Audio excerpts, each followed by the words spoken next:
Telugu Desam party వ్యవస్థాపకులు మాజీ ముఖ్యమంత్రి స్వర్గీయ నందమూరి తారక రామారావు 30వ వర్ధంతి వేడుకలు సింగనమల నియోజకవర్గంలో మిన్నంటాయి.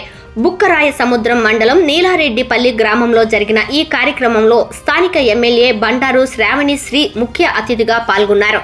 ఈ సందర్భంగా అన్నగారి విగ్రహానికి భారీ గజమాల వేసి ఆమె ఘన నివాళులర్పించారు. అనంతరం ఆమె మాట్లాడుతూ ఎన్టీఆర్ గారు కేవలం ఒక నటుడు లేదా రాజకీయ నాయకుడు మాత్రమే కాదని, తెలుగు జాతి గర్వించదగ్గ యుగ పురుషుడు అని కొనియాడారు. ప్రపంచంలో తెలుగువారు ఎక్కడున్నా గర్వంగా తలెత్తుకునేలా చేసిన మహనీయుడు అని కొనియాడారు. ముఖ్యంగా బడుగు బలహీన వర్గాల ఆశాజ్యోతిగా మహిళలకు ఆస్తిలో సమాన హక్కు కల్పించి రాజకీయంగా పెద్దపీట వేసిన గొప్ప సంస్కర్త అని స్మరించుకున్నారు. రాజకీయాలకు అతీతంగా ప్రజలందరూ ఆరాధించే దేవుడు ఎన్టీఆర్ అని, ఆయన ఆశయ సాధనే మా లక్ష్యమని శ్రావణిశ్రీ స్పష్టం చేశారు.